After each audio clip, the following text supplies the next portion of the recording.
Dixo Daily presenta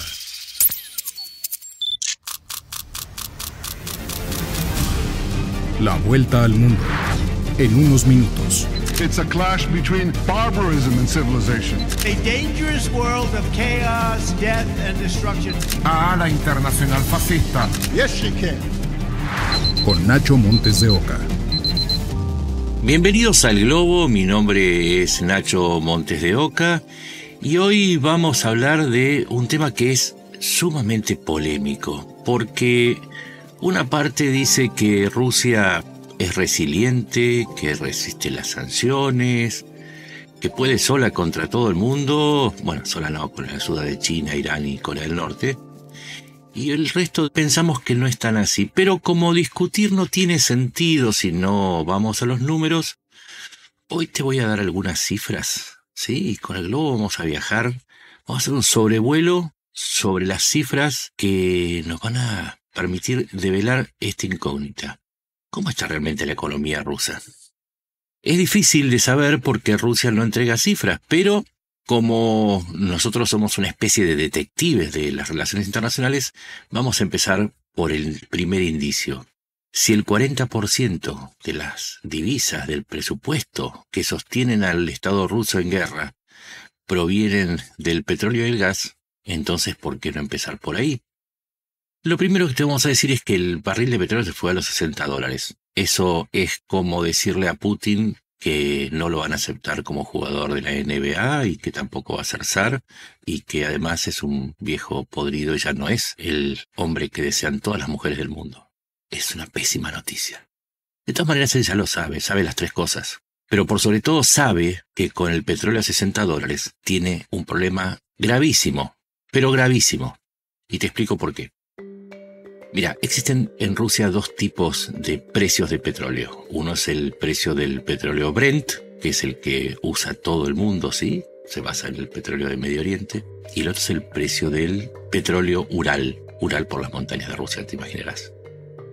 El petróleo Ural es un poco más sulfuroso, cuesta un poquito procesarlo.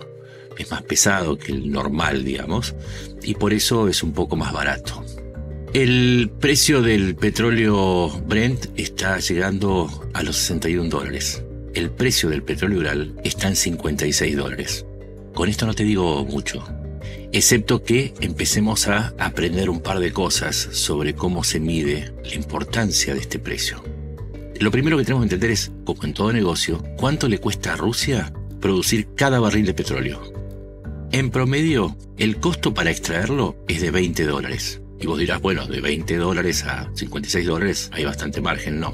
Porque después tenés que ver los costos logísticos, los costos tecnológicos, de administración y de comercialización, que hacen que el precio real de producción, o sea, no de extracción, sino de producción, sea de $45.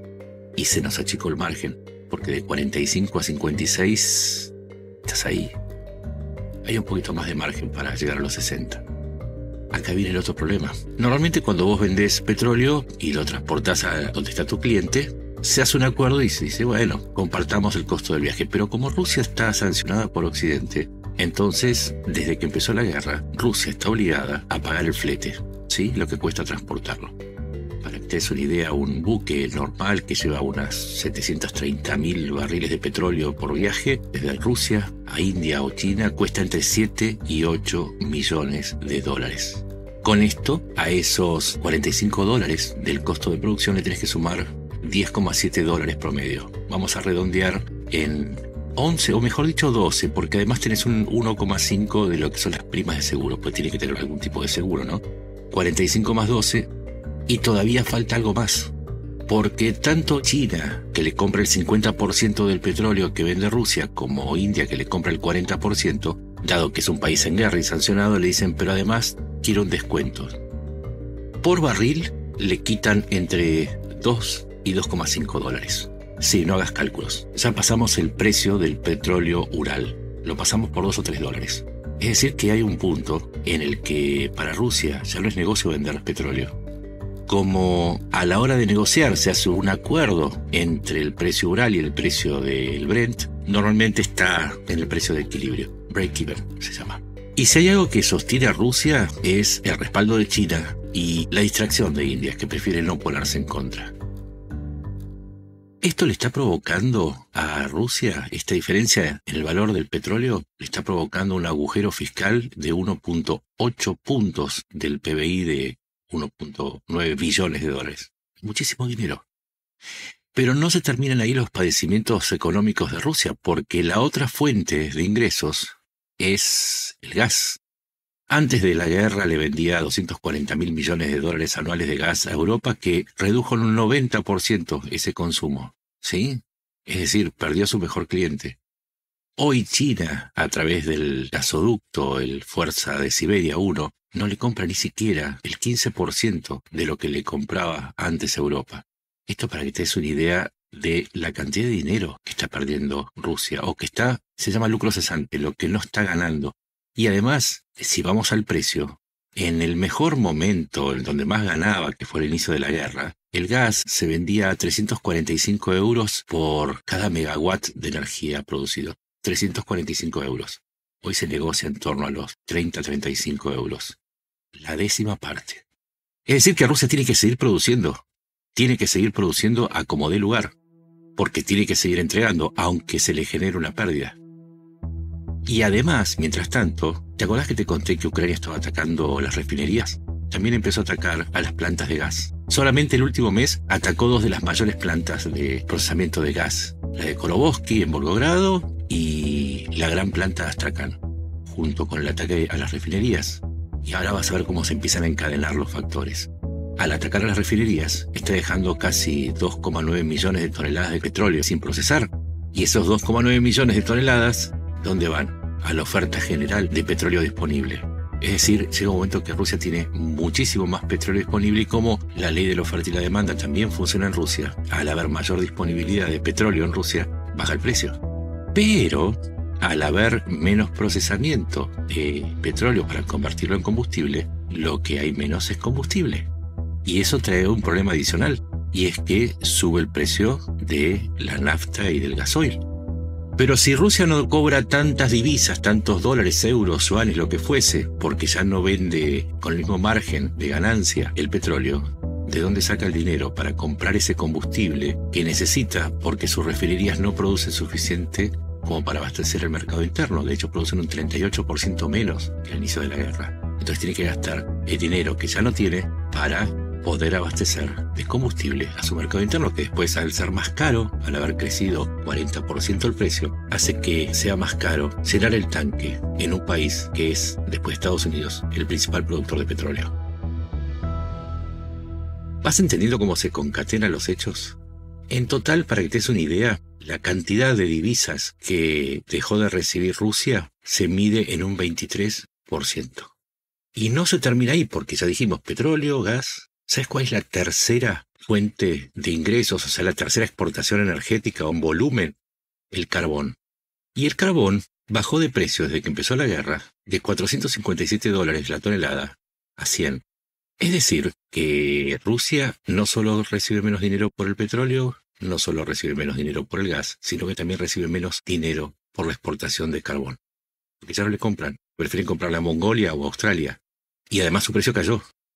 Mira, cuando vos vas a las mediciones generales, te das cuenta que más o menos Rusia está perdiendo unos 130.000 millones de dólares de ingresos. Tremenda la situación, pero no termina acá, porque la otra gran exportación, saliendo de la parte de los minerales, son los granos. Y este año que pasó, 2024, la cosecha fue un 15% menor a la del año anterior. Pasó, para que te des una idea, de 147 millones de toneladas de grano a 130 millones de toneladas. Se espera que este año recupere a 135 millones. ¿Pero cuál es el problema? Que hubo una baja generalizada de los commodities, o sea, de los precios de los granos. Entonces, por ese lado, en los derechos de exportación es donde te das cuenta cuánto menos reciben. En el 2023 había recaudado 1.750 millones de dólares en este gravamen. En el 2024, 971 millones. Y las perspectivas son que este año va a recaudar menos, justamente porque aunque produzca más va a exportar menos por las sanciones y a menores precios. Las cifras son inmensas por donde vos lo quieras ver. solamente por el corte de la provisión de gas a lo que restaba de Europa o de petróleo. Recuerdan, Hungría y Eslovaquia querían seguir comprándole y Ucrania le cortó el paso del gas, ¿sí? Y la Unión Europea le puso restricciones para comprarlo. Ahí perdió otros 5.000 millones. Ya te dije, 110.000 por un lado, 5.000 por otro, 3.000 por otro, 1.000 por otro. Y cuando te vas a las cifras generales, las exportaciones rusas cayeron un 8,7% interanual en lo que va de 2025. En lo que va de 2025 ya hay otros 40.000 millones que se agregaron a las pérdidas. Con esto te puedes dar una idea del estado de la economía rusa. Y ahora vamos a la parte política. Cuando se terminó la Unión Soviética, primero Gorbachev, después todo el resto que vino, no te la voy a hacer larga, ¿sí?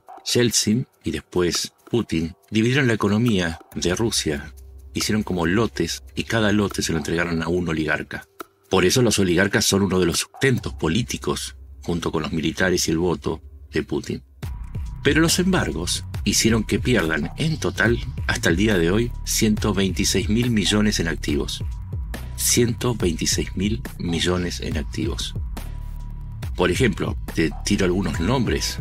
Abramovich, el dueño del Chelsea, perdió 10.900 millones de dólares, tuvo que deshacer del Chelsea.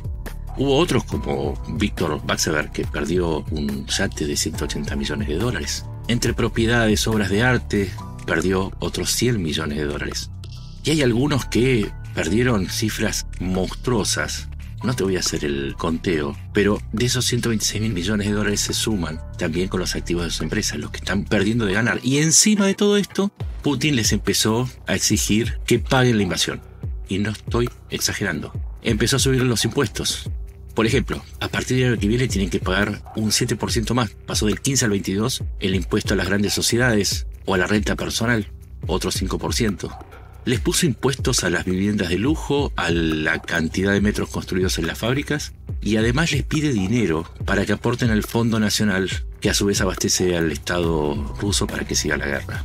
La última vez que les pidió 3.000 millones. Y no es la única forma de pedirles. Les exige, por ejemplo, que compren bonos del Sberbank, 43.000 millones de dólares en bonos, a las empresas. Es una forma de decirles, tenés que poner plata para la guerra. Que a su vez, el banco financia proyectos de infraestructura o empresas militares, que es una forma indirecta de subvencionar a la guerra.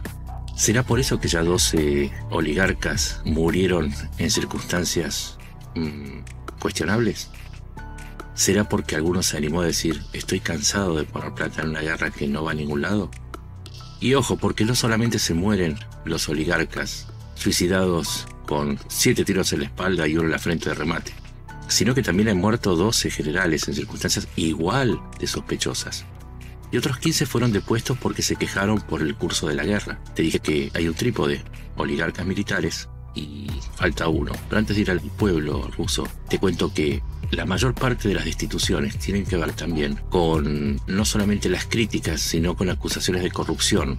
Acusar a un general de corrupción en Rusia es como acusarlo por respirar, ¿sí? La corrupción es como el rublo. Se acepta en todos lados. Algunos cayeron después de la purga que siguió al levantamiento de Prigozhin y otros cayeron porque justamente repitieron las quejas de Prigozhin.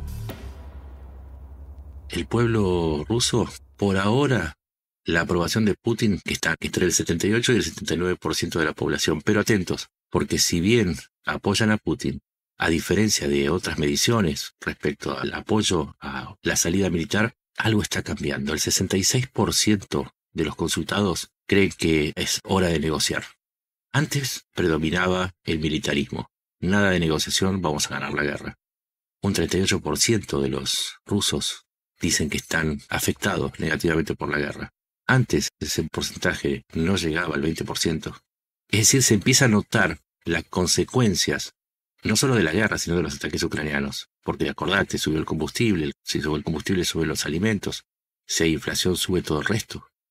Y además se escuchan las bombas llegando a Moscú y a las grandes ciudades que están de este lado de los Urales, o sea, en la parte europea de Rusia. Y vamos a cerrar con un recordatorio, ¿sí? Porque el mejor oráculo para saber qué es lo que puede pasar es la historia. Y más le vale a Putin que relea las crónicas de Rusia para acordarse, por ejemplo, y para que veas que los escenarios se repiten, lo que sucedió con la Revolución de 1905. La Revolución de 1905 también se dio por circunstancias parecidas. Había inflación, había problemas económicos graves, y todo porque Rusia había decidido entrar en una guerra con Japón. Hubo un conato de rebelión que condujo a una masacre o al levantamiento del acorazado Potemkin, ¿sí? Y esto fue porque la gente se enteró que la flota rusa acababa de ser derrotada 2 veces, una en la batalla de Port Arthur y otra en la batalla de Tsushima.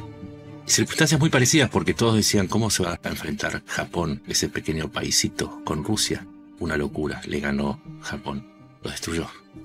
Luego, el zar se tuvo que bajar los pantalones y creó el parlamento, la Duma, para darle poder, o por lo menos voz, a esos revolucionarios.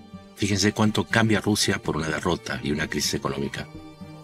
Pasó la crisis, el zar cerró la Duma al año siguiente, pero en 1917 Rusia estaba en otra guerra, esta vez en la Primera Guerra Mundial del lado de los aliados, y su ejército estaba siendo destrozado en el frente oriental por los austrohúngaros y los alemanes. Las cifras son tremendas. Para que te des una idea, cuando estalla la Revolución de Octubre, Rusia ya tenía 1,7 millones de muertos y casi 6 millones de heridos. Había inflación, había mucho descontento, faltaba inclusive transporte porque todo se destinaba a la guerra y había carestía de productos porque las fábricas estaban ocupadas en abastecer a la guerra. ¿Te suena parecido?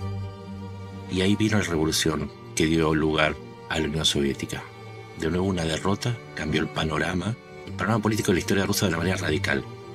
Pero también la Unión Soviética se termina por una derrota, una doble derrota. La derrota en Afganistán, que demostró que el ejército ruso no estaba a la altura de las circunstancias, pero también la derrota frente a Occidente, cuando inició la carrera tecnológica con Estados Unidos y sus aliados, aquella famosa guerra de las galaxias, que hizo que la Unión Soviética invirtiera tanto dinero que su economía colapsó.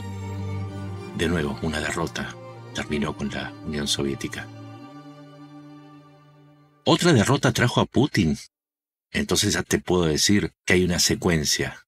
Cuando Rusia es derrotada en Chechenia 2 veces, apareció un señor bajito, nacido en San Petersburgo, que dijo, tenemos que recuperar el honor de Rusia, salvarnos de esta humillación. Y así ganó las elecciones del 2000. Aplastó a Chechenia, destruyó a Chechenia, pero ganó la guerra. Rusia cree en ganadores. Lleva 26 años en el poder y ahora se enfrenta a las mismas circunstancias. Se enfrenta a una derrota, a un quebranto económico, a inflación, a una industria que está comiendo todos los recursos para alimentar una guerra que no están pudiendo ganar. Días atrás, unos jóvenes en San Petersburgo cantaron una canción prohibida y fue la primera manifestación en contra de la guerra y de Putin en 3 años. Hubo algunas al inicio de la guerra, pero fueron reprimidas. Esta vez los jóvenes salieron en San Petersburgo a cantar contra la guerra. En San Petersburgo empezó la revolución de 1905. En la misma ciudad empezó la de 1917. Y en la misma ciudad nació Vladimir Putin. Quizás, a partir del precio del petróleo, hicimos un recorrido que nos permite sugerir, no decimos que esto va a suceder, pero sí podemos sugerir que hay un riesgo gravísimo para Putin y su obcecación por no entender que la historia le dice que Rusia no cree en perdedores. Puede aguantar muchos sacrificios, pero por una victoria como la Segunda Guerra Mundial. Pero cuando enfrenta una derrota, todos esos sacrificios se convierten en furia, se convierten en cambio. Y si no, pregúntale al zar Nicolás II y a su familia, pregúntale a Gorbachev o pregúntale a Yeltsin. Todos ellos tuvieron que salirse del poder porque Moscú no cree en lágrimas y San Petersburgo no tolera a los perdedores. Espero que te hayan servido para entender por qué Rusia está en problemas, porque además no tiene victorias en el frente. Es la economía. Sin una economía vigorosa en el frente, no hay mucho para hacer. O te lo digo al revés, quizás ahora entiendas por qué Rusia no avanza ni toma localidades claves hace más de 1 año y medio. Quizás, como decía James Carville, aquel asesor de Bill Clinton, esa frase tan adecuada. Es la economía, estúpido, no es el poder militar, no es la épica. La guerra también tiene que financiarse. Y si tus recursos caen, entonces mejor dejar de lado los mapas con los desplazamientos de tropas y agarrar el libro de contabilidad y fijarte, ¿realmente podés seguir la guerra, Vladimir? Hay que leer libros de historia. Siempre enseñan mucho sobre el futuro, pero sobre todo sobre el presente. Mi nombre es Nacho Montes de Oca, me puedes encontrar en X como @NachoMDO y en Blue Sky como Nacho Montes de Oca. Y como siempre vamos a seguir tratando de buscar las causas profundas y las explicaciones de fondo porque en época de eslogans, ser revolucionario es pensar con profundidad, con datos y con análisis. Y eso te va a hacer diferente. Muchas gracias. Nos encontramos en la próxima. Una producción de Dixo.